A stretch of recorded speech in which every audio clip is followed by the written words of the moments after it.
paz e a maravilhosa graça de Deus estejam com todos vocês essa noite, tá? Tenham uma boa noite, e eu também gostaria de dar uma boa noite também a todos que estão acompanhando o nosso culto, a nossa reunião de domingo à noite pela internet. Estejam à vontade e que o Senhor nos acompanhe, o Senhor conduza através do seu Espírito Santo o culto dessa noite. Meus irmãos, eu gostaria que a gente pudesse pensar hoje sobre responsabilidade. Só que responsabilidade é um assunto muito amplo, é um assunto muito extenso. E à medida que formos analisando a palavra de Deus, vai ser coerente esse nosso pensamento, esse nosso guia em relação à responsabilidade. Eu gostaria que os irmãos abrissem suas Bíblias em Atos 2.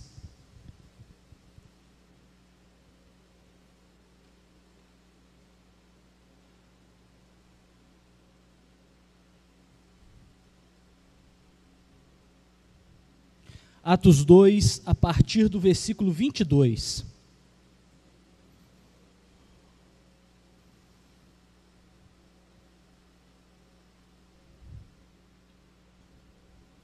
A palavra de Deus nos diz assim essa noite: Israelitas, ouçam essas palavras.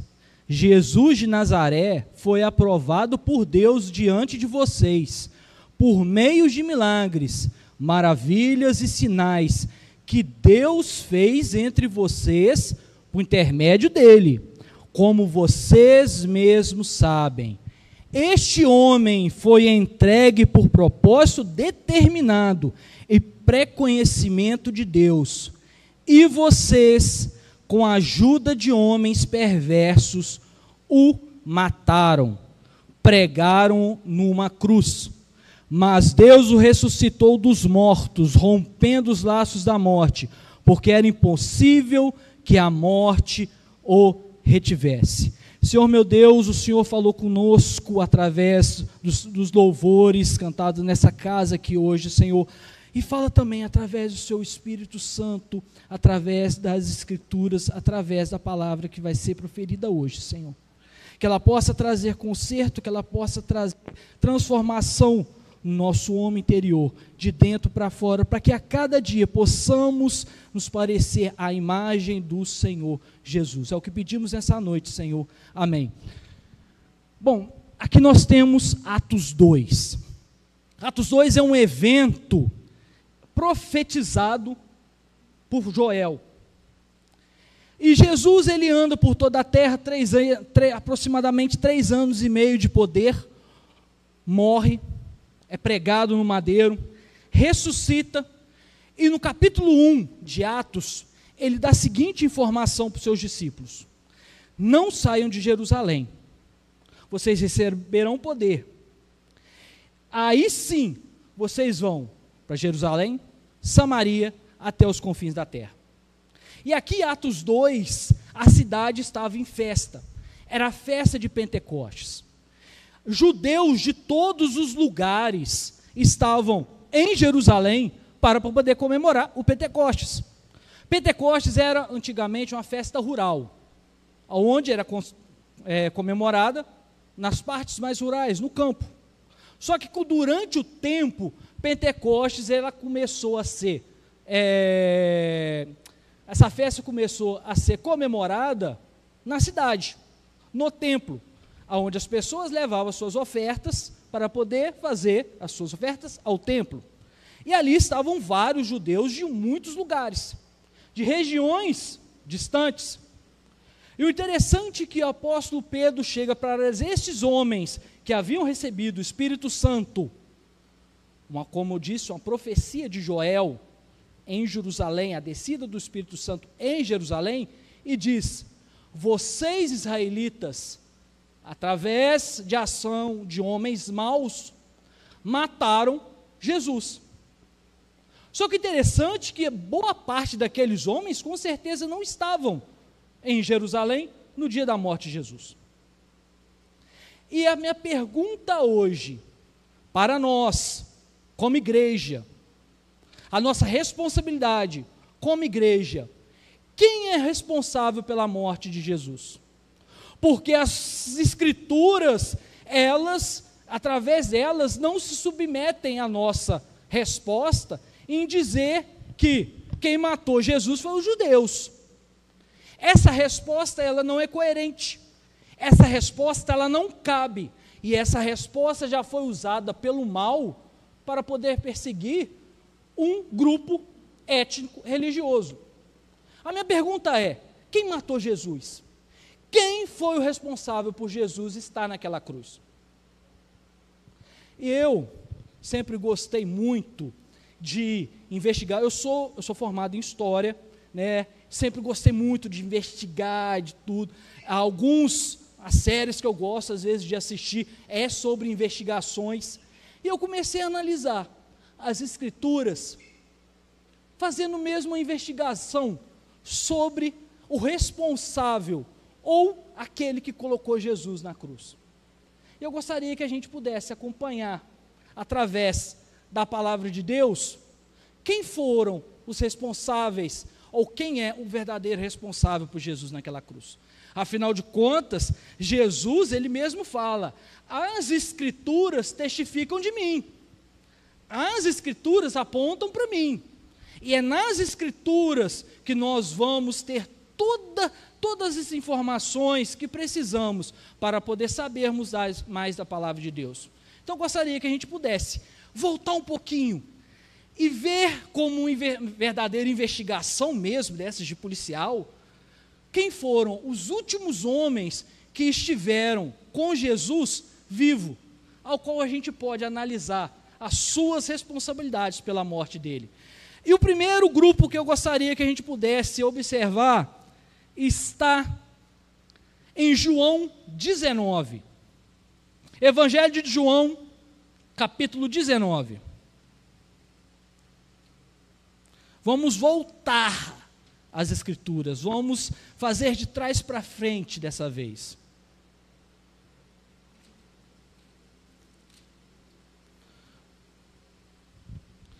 João 19, Evangelho de João, capítulo 19, a partir do versículo 23.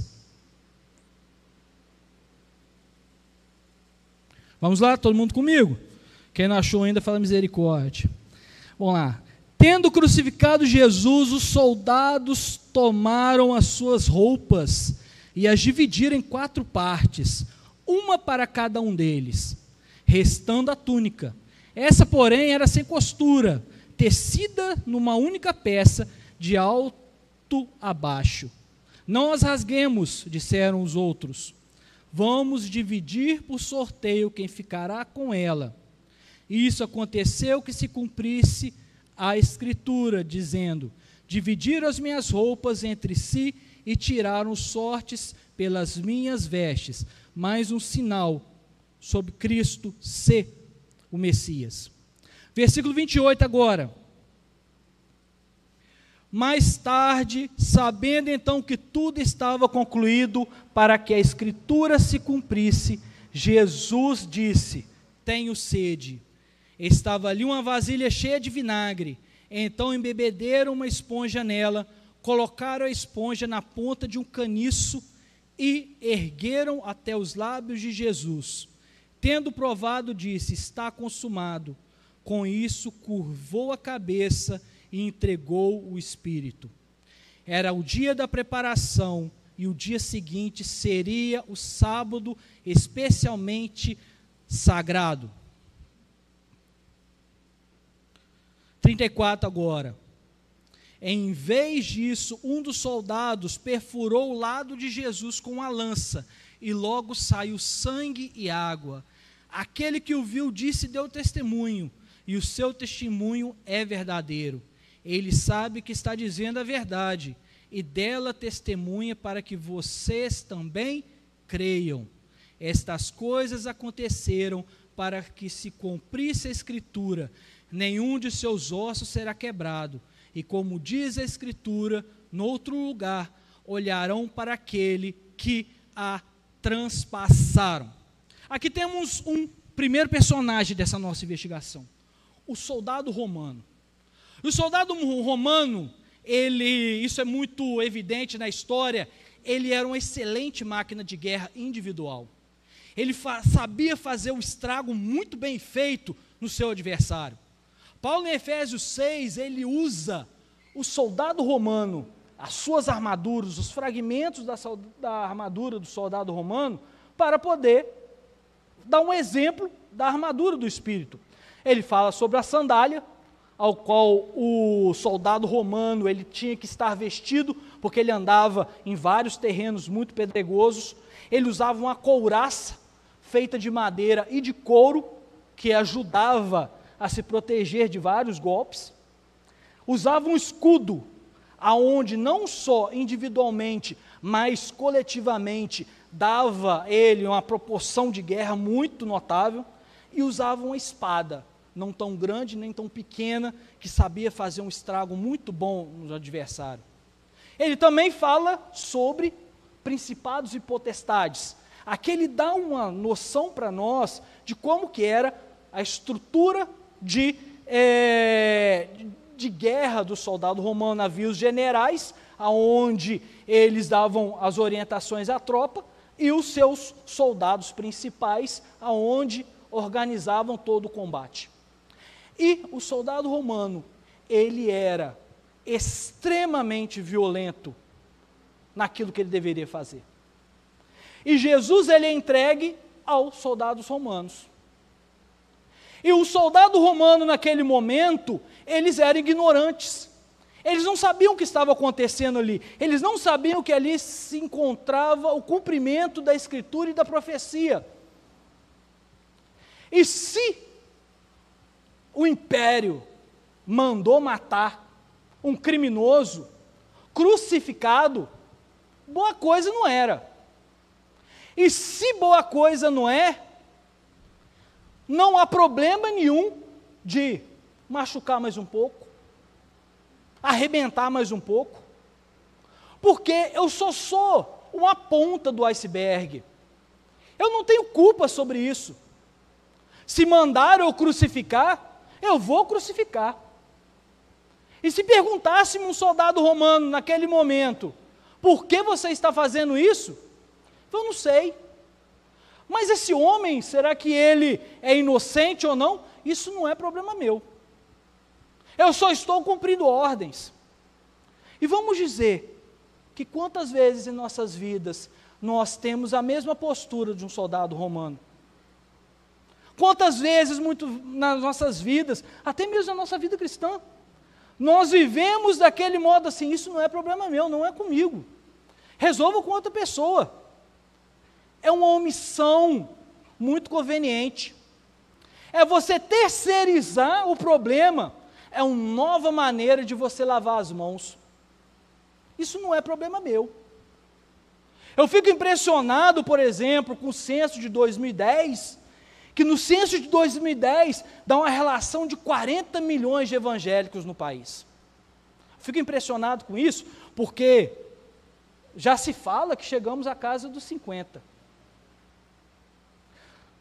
40 milhões já está muito bom para aquilo que eu quero falar. Contando uma nação de aproximadamente 200 milhões, eu não vou colocar mais nem menos, 200 milhões já está muito bom. Se cada crente firme em Jesus conseguisse 4 pessoas convertidas, nós teríamos, durante pouquíssimo tempo, uma nação inteira aos pés do Senhor Jesus. Eu já fiz essa conta várias vezes eu já fiz essa conta, e eu fico impressionado. O problema, sabe o que é? É que as pessoas viram e falam, isso não é problema meu. E eu não estou falando só de se converter, de evangelizar, não. Isso traria um impacto muito grande de evangelização, sim. Só que isso mudaria a realidade social e econômica da nação. Se 40 milhões de evangélicos que falam e assumem que são evangélicos no país, eles vivessem orientados pela palavra de Deus, vivendo as suas vidas, não fazendo negócios errados, não, passando a perna em outras pessoas, nós daríamos um grande testemunho de vida e de Cristo em nossas vidas. Mas a maioria das pessoas vai falar, isso não é problema meu. A minha vida é igreja. Isso aí resolve os políticos. Eu votei, está lá, não tem problema nenhum com isso. E quantas vezes nós vivemos como soldado romano? Quantas vezes nós agimos como soldado romano? E eu fico impressionado que a maldade do homem é tão sistêmica, a maldade da sociedade é tão sistêmica, que a gente olha e fala, não, a gente somos só uma peça da sociedade. Nós somos tão pequeninos. E se eu aguentar ficar vivo até o final do dia, já está bom demais. Eu voltando para minha casa, já está bom demais. E eu deixo a segurança com outros. Coloco a responsabilidade para outros. Se eu posso fazer isso aqui para eu poder ganhar um pouquinho mais, qual o problema? Aí muitas vezes a gente ainda até fala, isso aconteceu, mas é Deus, hein? Está abrindo a porta aqui, não importa se você está abrindo a porta errado ou não na sua vida. A gente ainda vira e fala que é obra de Deus. E vai me dizer que nós não temos muitas vezes um soldado romano em nossas vidas cada dia.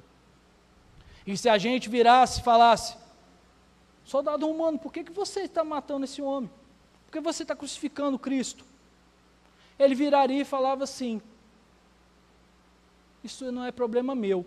Se o império mandou matar, eu vou matar. Eu não julguei, eu não executei a ordem, eu só estou cumprindo o que me mandaram.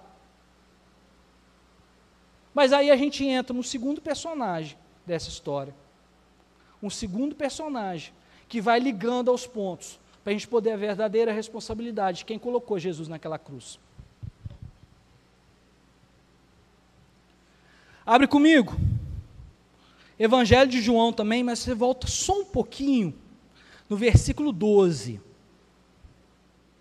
Capítulo 19 mesmo, versículo 12.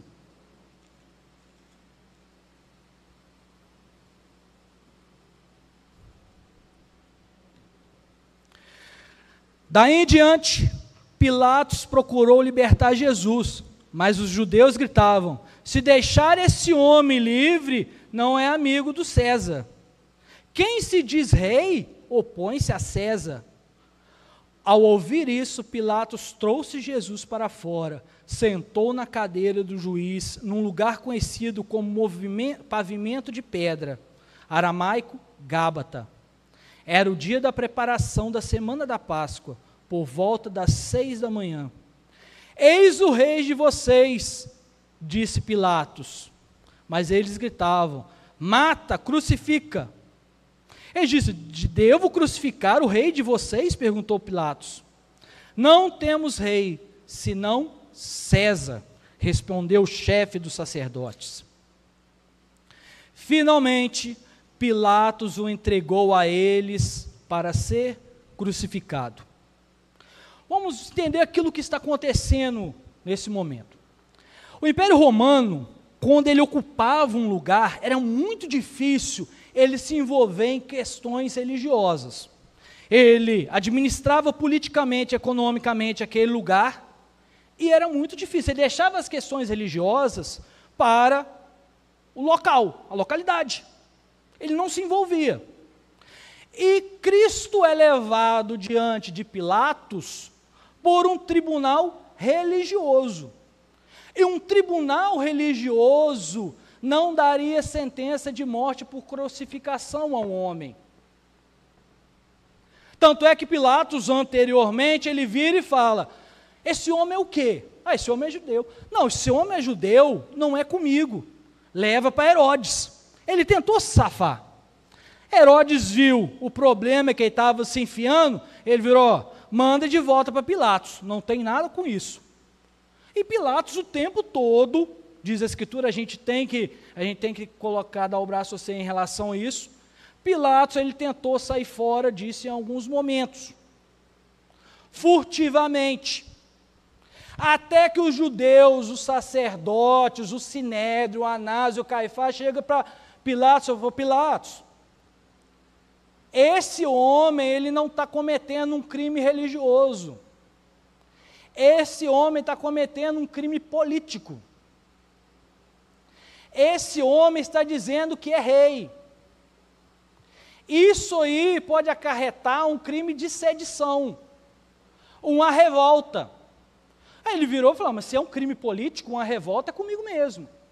Então, Pilatos, se o império, se Roma, se César descobrir que você está colocando panos quentes em um criminoso político e acarretar uma revolta em Jerusalém, quem morre é você, Pilatos.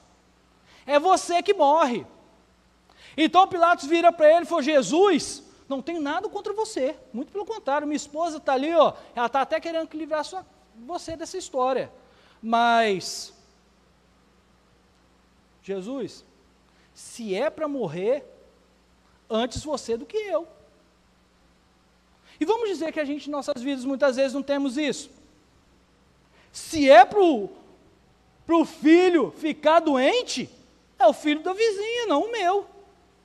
Se é para poder perder financeiramente alguma coisa em negócio, antes ele do que eu. Se é para um ministério fracassar dentro de uma igreja, antes o ministério dele do que o meu. Eu convivo normalmente, vou viver a minha vida normalmente. E vamos dizer que nós não temos muitas vezes um Pilato em nossas vidas, que vivemos com essa ideia de antes ele do que eu. Se é para poder sair no prejuízo, no caixa de um supermercado, cara, antes a caixa do supermercado do que eu. Ainda vira, ainda fala assim, ó, Deus me ouviu, está precisando exatamente esse valor aqui para poder pagar uma conta. E vamos dizer que a gente não tem um Pilatos todos os dias, lutando em nossas vidas. Com essa ideia de antes ele do que eu. E Pilatos, ele é muito conveniente. É uma omissão muito tranquila que ele tem. Ele poderia dar fim naquilo. Tanto é que ele vira para Jesus, Jesus, esses homens estão querendo crucificar, você não vai falar nada não? E a única coisa que ele escuta de Jesus é o silêncio. Porque nós temos um Pilatos em nossa vida, com essa ideia do antes ele do que eu. Todos os dias lutando contra nós.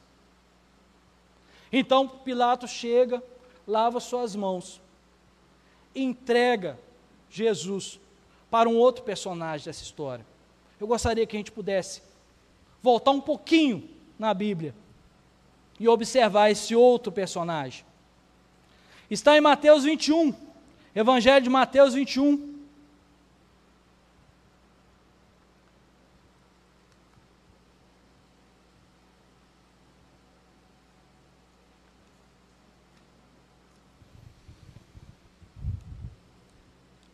Evangelho de Mateus, capítulo 21, a partir do versículo 8.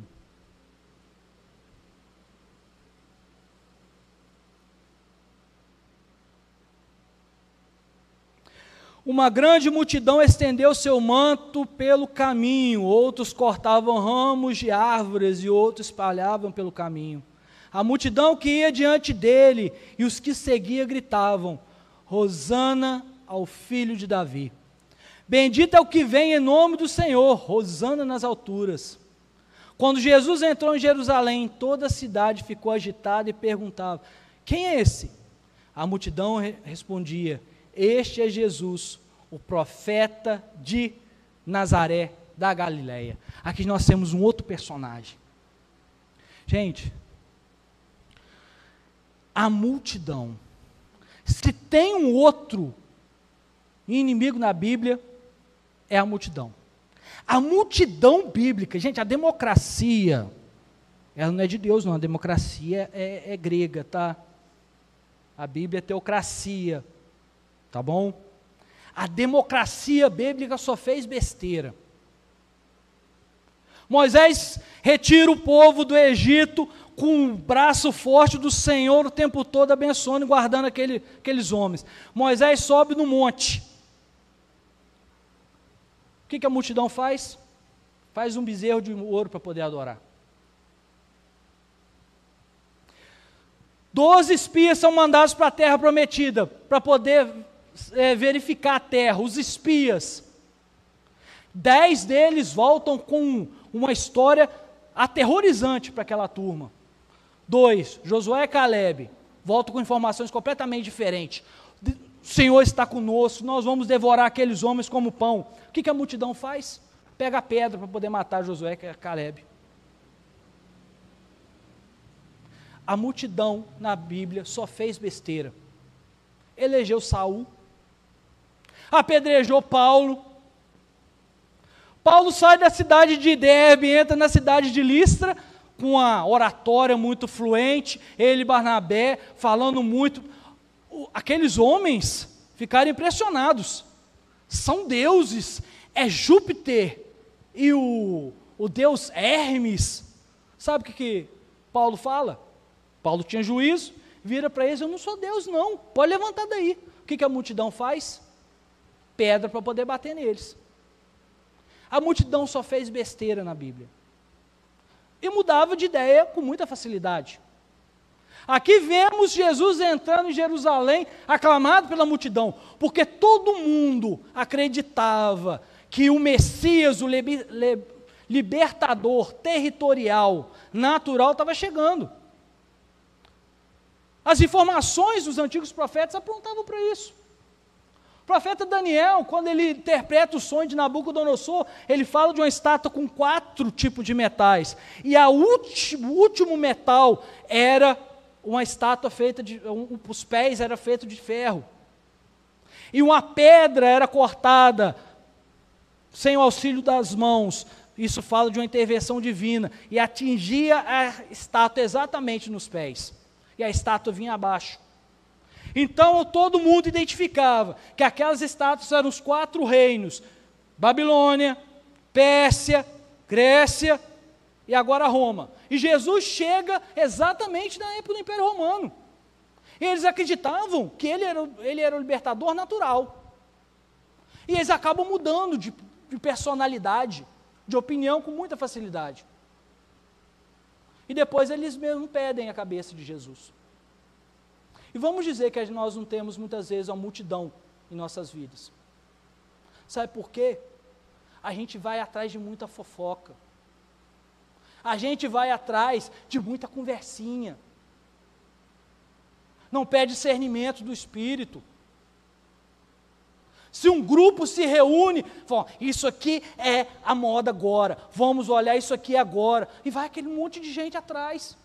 E às vezes você vai até reclamando: eu não sei o que eu estou fazendo aqui. Vai embora. Saia do meio da multidão. Cristo não trabalhava com multidão. Ele falava, dava suas orientações para todo o povo. E na hora dele dar argumentos, na hora que ele vai explicar tudo que ele precisava explicar, ele chamava os seus discípulos à parte, explicava ponto por ponto. Isso aqui eu falei sobre isso, isso aqui eu falei sobre aquilo. Ele não trabalhava com multidão. Ele trabalhava com discípulos. Então vamos ter que sair da multidão. Quantas vezes nós somos em conversa fiada? Muito mimimi, muita conversinha. Peça discernimento, peça orientação ao Espírito Santo. E eu não estou aqui para poder apontar o dedo para ninguém, não. Porque ela tem que passar aqui primeiro. Ó. Ela tem que ser trabalhada aqui para poder falar alguma coisa para alguém. Ela não pode passar por aqui, não. Ela tem que trazer tratamento para mim primeiro. Correção para mim primeiro. Para eu poder abrir a boca, para poder falar alguma coisa para alguém. E, gente, muito cuidado com, eu não queria entrar no meio dessa questão, mas eu vou ter que entrar porque nós vivemos essa realidade da igreja moderna brasileira, igreja cheia, precisamos encher a igreja de qualquer jeito, e abandona as Sagradas Escrituras. Não, o negócio agora é emocionalismo, vão trabalhar emocionalismo. Vão pegar um louvor e vão ficar repetindo o refrão do louvor o tempo todo e ficar passando de um refrão para outro. Muito cuidado com esse tipo de pensamento, aonde não tem nada de palavra de Deus, onde só trabalha emocionalismo. Porque pode acontecer de você confundir essa comoção com unção e o agitamento com avivamento. Grandes ministérios hoje não existem mais por causa de um falso avivamento. Muito cuidado com multidão. Peça discernimento do Espírito. Peça a Deus para poder te orientar. Lugar secreto. Se você tiver alguma coisa para poder falar, Cristo orienta, vá para o seu lugar secreto, feche a porta, peça orientação. Porque aqueles homens, se perguntássemos a eles por que eles estavam querendo que soltasse Barrabás e crucificasse Jesus, eles iriam falar o seguinte: estamos fazendo isso porque o Sinédrio mandou. Porque o Caifás falou, porque o Anás mandou, e hoje em dia é, porque o profeta falou, porque o apóstolo falou. Que profeta, que apóstolo? Saia da multidão, tenha discernimento, a palavra de Deus vai falar com você, dentro da sua realidade. E aqui a gente tem um outro personagem, de muita importância em tudo que estava acontecendo ali com Jesus naquele momento.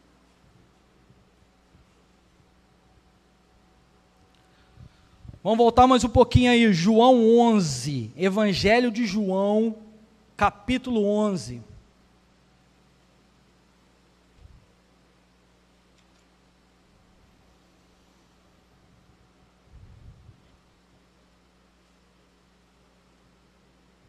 A partir do 26, a partir do versículo 26.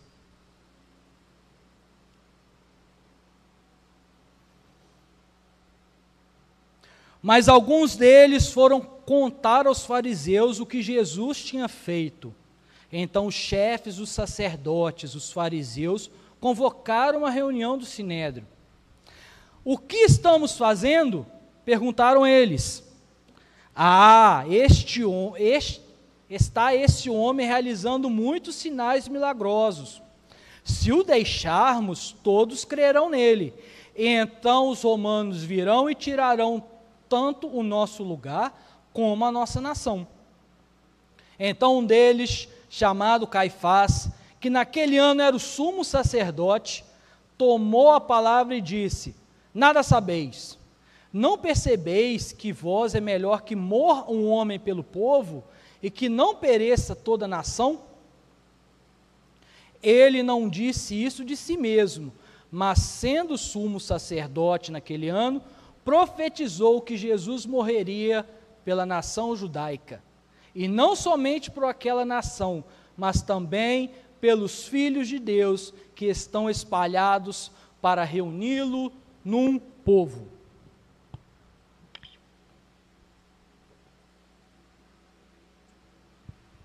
Bom, aqui a gente vê um outro cumprimento de uma profecia. Qual que era o contexto do que aqueles sacerdotes estavam reunidos? Jesus havia sido chamado porque Lázaro havia ficado doente. E havia uma profecia de sinais miraculosos de que deveria haver, que alguém deveria ressuscitar. Para um homem ser chamado de Messias, deveria ter alguém ressuscitado. E Lázaro, depois de 3 dias, ressuscita. Então aqueles homens, depois de tantos sinais, eles começam a ficar preocupados. Precisamos matar esse homem, precisamos matar esse Jesus, que faz tantos sinais aí, porque senão os romanos vão nos tirar o poder. E o Sinédrio é o seguinte, a cúpula, essa casta que pertencia ao Sinédrio, eles não eram só os detentores da lei, porque a lei, gente, eu já vi muita gente falar muito mal em relação à lei das Escrituras. Gente, a lei, ela é boa, tá? É a interpretação dela, é o peso da lei que esses homens fizeram durante tantos anos, que transformou ela em má. Ela não libertava o povo, ela aprisionava o povo. Ela não deixava o povo ir, ela fazia com que o povo continuasse preso a um sistema religioso decadente e que só fazia mal para aquele lugar. Há um contexto, há uma ideia muito ruim em relação à questão da religião, tá? Gostaria que vocês não me entendessem mal. Aqui nós temos a religião e aqui nós temos a religiosidade. Assim como a tradição e o tradicionalismo, tá? A religião em si, vinda do próprio Deus, ela é boa, tá? A religiosidade mata. São duas coisas distintas. Só que todo mundo tenta colocar isso no mesmo balaio, como diz os antigos. A religião fez com que houvesse uma grande reforma educacional, por exemplo, na Europa. Quando Lutero rompe com a Igreja Católica e a partir do século XV passa a se imprimir muitas Bíblias, Gutenberg com a sua gráfica offset passa a imprimir muitas Bíblias, Lutero ele tinha uma nação inteira analfabeta, que não sabia ler e escrever. Por quê? Porque o tradicionalismo fazia com que educação era só voltada para os nobres, tá? Pessoas financeiramente bem resolvidas, e muitas vezes o clero, muitas vezes nem o clero ele tinha direito à educação. Então, Lutero ele se viu diante de uma massa desafortunada, analfabeta. Quando você tem a religião, tá? O conceito bom daquilo que é religião, você vai usar, através do Espírito Santo dentro da sua vida, formas e mecanismos para você mudar a sociedade que está à sua volta. O que Lutero fez? Ele tinha Bíblias e ele tinha uma massa analfabeta. Vamos ensinar essa turma a ler e a escrever. E houve uma grande reforma educacional na Europa através do estudo da Bíblia. Essa turma aprendeu a ler e escrever com a Bíblia. Grandes universidades surgiram através desses movimentos.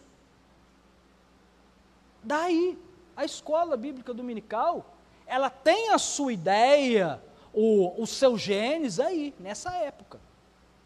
Mas o que eu tenho a ver com isso? Lutero estava tão longe, está lá na Europa. O que isso muda na minha realidade aqui? Vou te mostrar como que a religião, ela muda o contexto, muitas vezes até da sua vida. Alguém aqui conhece um cara chamado Loren Reno? Não precisa levantar a mão, eu não quero trazer constrangimento nenhum. Loren Reno foi um missionário vindo para o Brasil. Loren Reno, ele na década de 20 para 30, ele vem parar exatamente na cidade de Vitória, no Espírito Santo. E começa um grande trabalho de evangelização de vários missionários que já existiam, e começou várias pessoas sendo ganhas para Cristo. E como eu falei na Europa, o que acontecia na Europa, acontecia também aqui na cidade de Vitória. Só poderia ter condições de estudar quem fosse católico e quem tivesse dinheiro. Se você se entregar sua vida a Jesus Cristo, os seus filhos não tinham direito a estudar. O que Loren Reno fez? Ele pega uma grande massa de analfabetos, pega os filhos das pessoas que haviam se convertendo, e muitas vezes até de missionários que já estavam aqui já, e começa a ensinar aquelas pessoas a ler e a escrever através da Bíblia. Ele mudou a realidade daquele grupo ali, através do Espírito Santo agindo na vida dele. Isso é religião. Com isso é formado o Colégio Batista. A Igreja Batista de Vitória, ela tem o seu início através desse trabalho. A Igreja Batista de Vitória, durante um tempo, a partir da década, não me recordo, de 50, tem uma comunidade de fé aqui na cidade de Guarapari, que logo depois ela se torna a primeira igreja batista de Guarapari. No final da década de 90, através do movimento missionário evangelístico, é instituído como que eu vou dizer, uma igreja local, no bairro de Muquissaba. E hoje essa igreja local, no bairro de Muquissaba, ela está aqui, chamada Quarta Igreja Batista. Religião é isso. É você trabalhar com o Espírito Santo guiando a sua vida, para você também mudar a realidade daquele povo. Tá? Apóstolo Tiago vem dizer que a verdadeira igreja é você cuidar dos órfãos e viúvas nas suas aflições. Isso é igreja. Isso é religião. É uma fé viva daqueles que já morreram. Religião é isso. Aquelas pessoas, nossos pais no passado, que impactaram o mundo com evangelismo, impactaram o mundo com trabalhos missionários, deixaram uma gama de estudos sobre vários temas, e até hoje a gente pega a fé daqueles homens e olha para a nossa vida e pensa, o que eu posso fazer melhor? Isso é religião. Ao contrário da religiosidade. A religiosidade é uma fé morta daqueles que ainda vivem. Você não sabe por que você está fazendo, mas você faz porque fulano fez assim, então eu posso copiar dele assim. E você vai simplesmente replicando um modelo já estabelecido, achando que pode dar certo. Isso é uma fé morta, isso é religiosidade. Porque o sangue de Cristo, ele já não tem mais necessidade. Para que eu preciso do sangue de Cristo? Agora na minha igreja, agora vai entrar a arca, a miniatura da Arca da Aliança. Gente, o véu foi rasgado de cima para baixo, fala de uma ação divina. Ah, mas agora no culto eu vou me vestir com vestes judaicas. Tem aquele capzinho assim, que eu não lembro o nome dele agora, me desculpa. Tem um cachecol colorido de azul e branco. Vamos tocar o chofar, que a moda agora é o chofar. Para quem não conhece o chofar, eu também não conhecia. Uma vez eu estive em um lugar, a pessoa começou a tocar o chofar, a Gisele começou a olhar para a janela, minha esposa começou a olhar para a janela. Meu Deus, Jesus está voltando. Não, amor, é o chofar que eles estão tocando. O que é isso, amor? É aquele berrante ali, o que aquele cara está tocando ali. Mas é moda. Você não sabe o que você está fazendo, mas se está dando certo para outras pessoas, eu vou copiar igualzinho. E assim você vai fazendo. Você vai matando a quem expõe a sua maldade, a sua inconsistência. E aqueles homens fizeram a mesma coisa com Jesus. E Jesus não precisou pregar muita coisa não, ele pregou um sermão só. Um só, sermão da montanha. Com esse sermão, ele expõe toda a maldade, toda a inconsistência, toda a não legitimidade daquele povo, deixa todo mundo nu. Ele expõe o Sinédrio, o Anás, o Caifás, porque era ilegítimo. Se era um sumo sacerdote, não era para poder ter dois, Anás e Caifás. Sumo sacerdote é um só. E se for olhar pelas escrituras, o único que era descendente direto da casa de Zadok era João Batista. Então Jesus expõe aqueles homens. Deixam todo mundo nu, exposto. E quando alguém expõe você, expõe a sua maldade, expõe a sua consistência, você não quer aprender com ele, você quer matar. Foi assim com Caim e Abel. Deus aceita a oferta de um e rejeita a oferta do outro, expondo o outro. O que o outro faz? Mata o irmão. Ele não poderia deixar que a sua maldade fosse tão escancarada. Foi assim com Davi e Saul. Davi, o homem segundo o coração de Deus, o rei legítimo, ungido por Deus, através do profeta Samuel, vinha ganhando espaço. O que Saul faz? Tenta matar o tempo todo Davi. Porque a gente não quer deixar que a nossa maldade seja tão sistêmica. O tempo todo. sendo exposta para todo mundo. E vamos dizer que muitas vezes a gente não tem a religiosidade dentro das nossas vidas. Faço análise, assim como várias vezes eu já fiz uma análise. Muitas vezes a gente deixa de fazer certas coisas por causa de uma religiosidade. Algo que não se enquadra mais nas Escrituras. Nós tentamos pegar Deus e tentamos colocar Deus dentro de uma caixinha da religiosidade. O problema é que muitas vezes o que está sendo pregado aí na igreja moderna de hoje em dia é que eles estão tentando destruir o conceito da religião. Enfiando pela goela abaixo de muitas vezes conceitos que já morreram há muito tempo, que já não se argumentam mais as Escrituras, não cabem mais. E nós temos muitas vezes uma religiosidade em nossas vidas. Esperamos muitas vezes aquela pessoa, né, para poder nos juntar, para que a gente possa dar o grito, vamos acabar com a religião. Não é assim? O próprio Jesus diz que nos últimos tempos vão aparecer vários mestres e falsos profetas, carregando muitos, até mesmo os escolhidos. Palavras do próprio Jesus.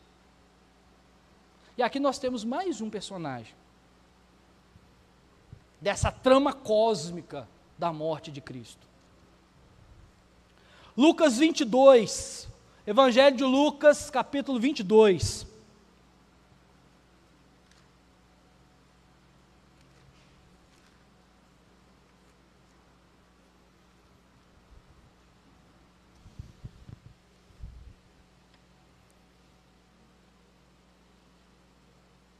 Versículo 1. Estava se aproximando a festa dos pães sem fermento, chamado Páscoa. E os chefes, os sacerdotes e os mestres da lei estavam procurando um meio para matar Jesus, mas tinham medo do povo. Então Satanás entra em Judas, chamado Iscariote, um dos 12. Judas dirigiu-se aos chefes dos sacerdotes e os oficiais da guarda do templo e tratou com eles como lhe poderia entregar Jesus. A proposta muito os alegrou e lhe prometeram dinheiro. Ele consentiu e ficou esperando uma oportunidade para entregar Jesus quando a multidão não estava presente. Gente, Judas é patético. O coração de Judas custou 30 moedas de ouro. E o interessante é que 30 moedas de prata, me perdoa. O interessante é que a prata não era um metal tão nobre naquela época. Haviam várias minas de prata na Espanha e na divisa com Portugal, onde rendiam várias quantidades de prata durante o ano para o Império Romano. Então ela não era um metal nobre. Isso nos diz que 30 moedas de prata são pobres argumentos repetitíveis. Judas não vem de Cristo só cobiçando o ouro e a prata, movido pelo vil metal. Judas, para nós, trazendo para nós, ele vem de Cristo por pobres argumentos repetitíveis. E Judas até hoje lembrado aí, no sábado de aleluia, aí muita gente pega Judas para poder bater no Judas, vão lá dar uma paulada no Judas, né? Ele é lembrado o tempo todo como traidor, ninguém chama o outro de soldado romano. Fernando, você é um soldado romano. Não, o cara chama o outro de Judas, você é um Judas. E quantas vezes nós não temos um Judas em nossas vidas? Quantas vezes, muitas vezes, nós vendemos, muitas vezes, a nossa consciência a Cristo, movidos muitas vezes por interesses pessoais, interesses financeiros muitas vezes. Quantas vezes vendemos, tantas pessoas ainda vendem Cristo. E tem gente ainda tentando relativizar a vida de Judas. Porque Judas era da tribo dos Zelotes. Como o irmão Hélio falou semana passada, vou só pegar um gancho na pregação dele. Ele era da tribo de Zelotes. E os Zelotes eram uma das castas, uma das tribos que mais odiavam o Império Romano. Aos que mais queriam uma revolta para poder tirar o Império Romano do poder. E alguns liberais, universalistas, interpretam Judas hoje, na igreja moderna, de que Judas fez isso para poder antecipar uma revolta, para acabar de vez com o Império Romano. Mas não é isso que a palavra de Deus nos diz. Judas vendeu Cristo por cobiça, movido por dinheiro, por ganância. Quantas vezes nós temos um Judas agindo em nossas vidas? Talvez não por dinheiro, eu não sei a sua realidade, talvez não sei a minha em relação a isso. Mas quantas vezes já vendemos a Cristo? Nossas relações interpessoais, carregadas de baixa autoestima, quantas vezes temos um Judas agindo contra as nossas vidas? Esperando o tempo todo para poder vender a Cristo, através de uma oportunidade. Fulano é uma oportunidade, não há nada de mal eu fechar os olhos, fingir que isso não está acontecendo, porque esse fulano está me dando a oportunidade. Vamos ter coerência, vamos ter discernimento com a palavra de Deus. É incrível quando eu vejo 3 amigos de Daniel, todo mundo se ajoelhou. Nabucodonosor vira para eles e fala: ó, vocês 3, se vocês não terem escutado direito a música tocar, eu vou pedir os meninos para poder tocar de novo, aí vocês ajoelhem.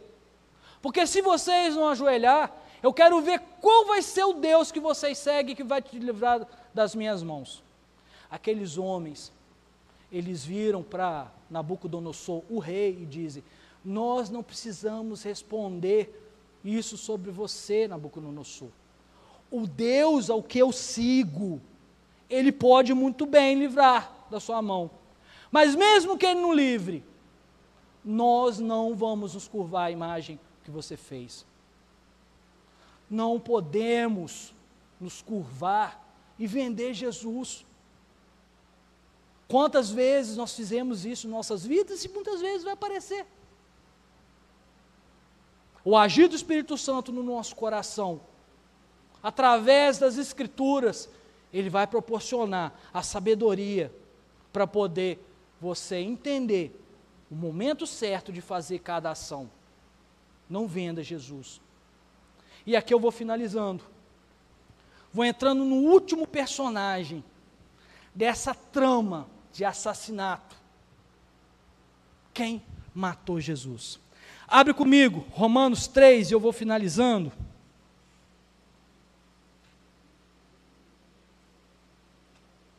Romanos 3, versículo 23.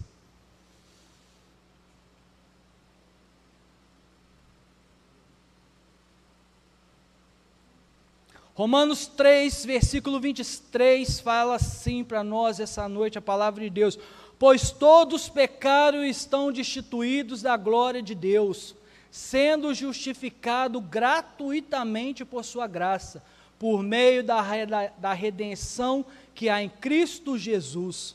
Deus o ofereceu como sacrifício para apropriação mediante a fé, pelo seu sangue, demonstrando a sua justiça, em sua tolerância, havia deixado impunes os pecados anteriormente cometidos, mas no presente demonstrou a justiça, a fim de ser justo e justificador daquele que tem fé em Jesus.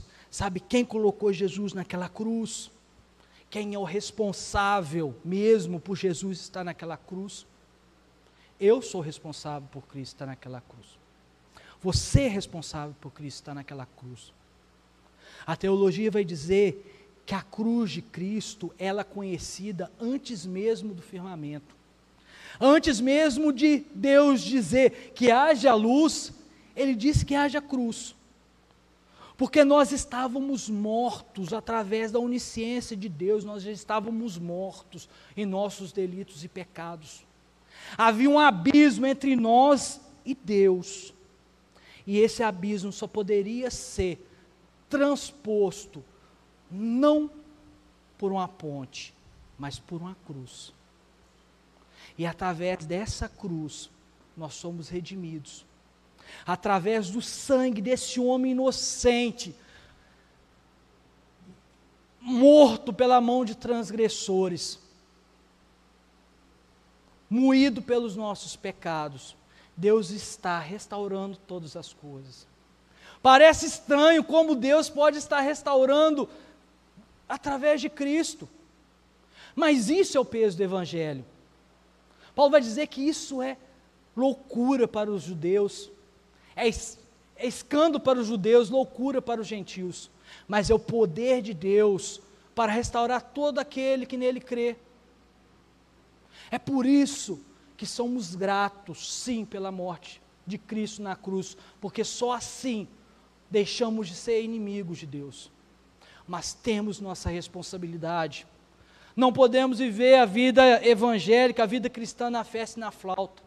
Precisamos entender a nossa responsabilidade em relação à morte de Cristo. Mistério de louvor? Então a minha pergunta é: quem matou Cristo? Fomos nós.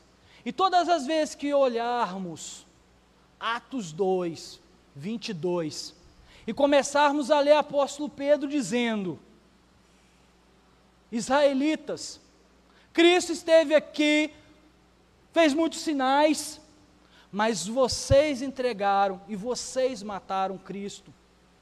Antecipe apóstolo Pedro e diga: eu matei Jesus, nós matamos Jesus, e através desse homem inocente, pelo sangue derramado na cruz naquele dia, nós deixamos de ser inimigos e passamos a ser filhos de Deus.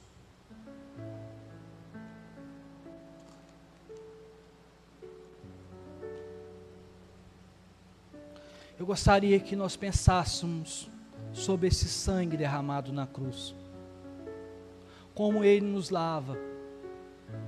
Através dele, nós podemos hoje ter vestes novas, mesmo que os seus pecados sejam como escarlate, o carmesim, ele nos faz brancos como a neve.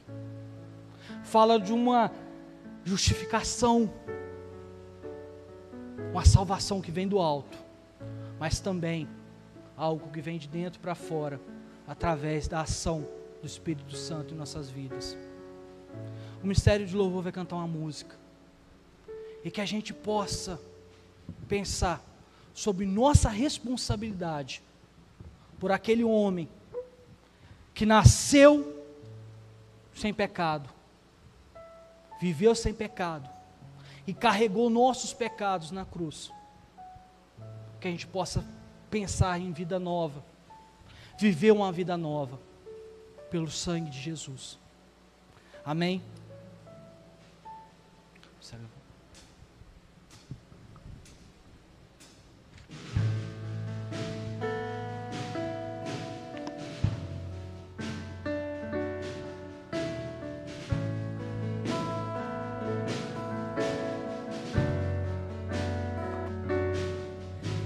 Teu sangue leva-me além, a todas as alturas, onde ouço a tua voz, fala de tua justiça. Feche seus olhos, ore, adore, coloque seu coração diante de Deus. Jesus, este é o teu sangue. Coloque ele diante de Deus essa noite. Entenda que por esse sangue derramado na cruz, você é livre hoje, você é redimido. Fala do amor do Pai e prepara para nós um caminho para Ele, onde eu posso me achegar. somente pelo sangue.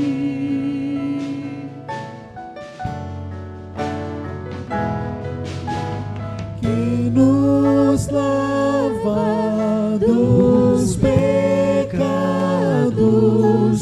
que nos traz restauração. Nada além do sangue, nada além do sangue de Jesus,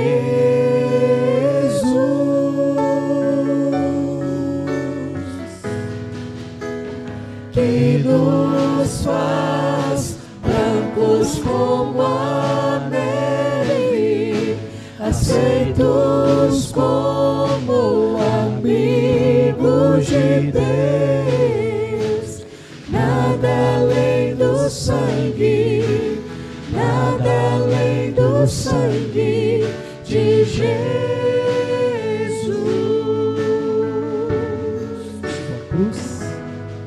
Tua cruz mostra a tua graça, fala do amor do Pai, que prepara para nós um caminho para Ele, onde posso me achegar somente pelo sangue.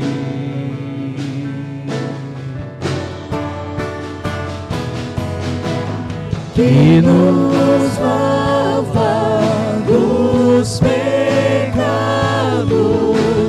que nos traz restauração. Nada além do sangue, nada além do sangue de Jesus,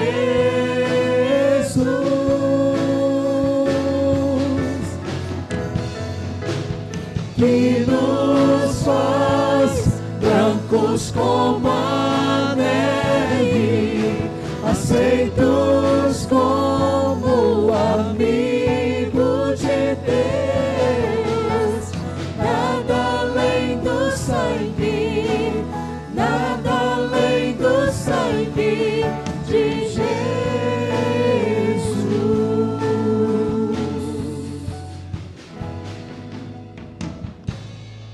Apóstolo Paulo chega para Timóteo e diz o seguinte para Timóteo, e eu gostaria que todas as vezes que você olhasse para o seu espelho, entendesse isso. Ele vira e fala para Timóteo: de todos os pecadores, eu sou o principal. Então todas as vezes que você pensar nisso, olhar para o seu espelho, entenda que ali está o seu pior inimigo. Que de todos os pecadores, quando eu olho para o espelho, eu olho para mim mesmo e digo: eu sou o principal.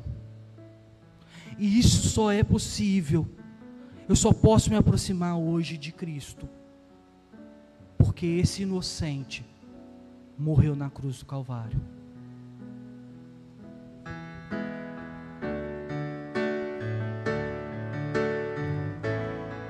Eu sou livre.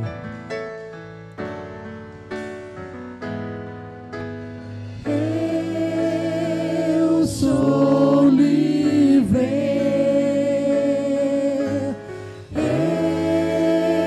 Eu sou livre. Nada além do sangue, nada além do sangue de Jesus.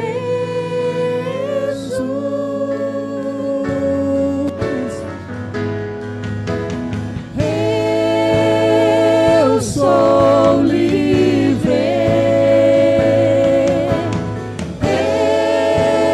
Eu sou livre.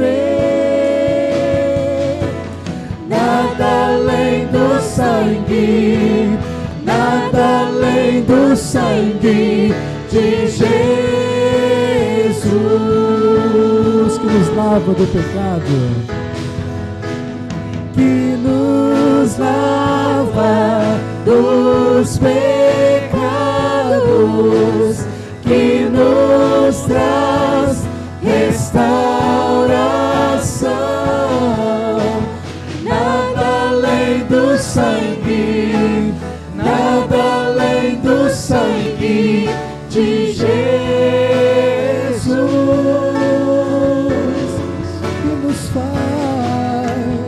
e nos faz brancos como a neve, aceitos como amigos de Deus.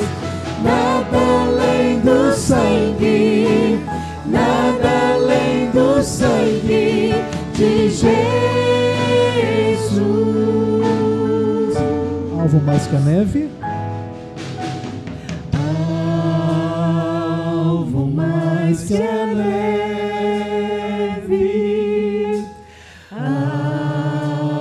Alvo mais que a neve. Se neste sangue lavado, mais alvo que a neve serei. Alvo mais que a neve. Alvo mais que a neve.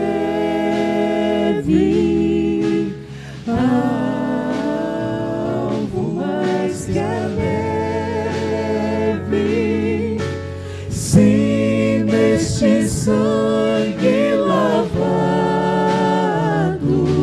mais alvo que a neve serei.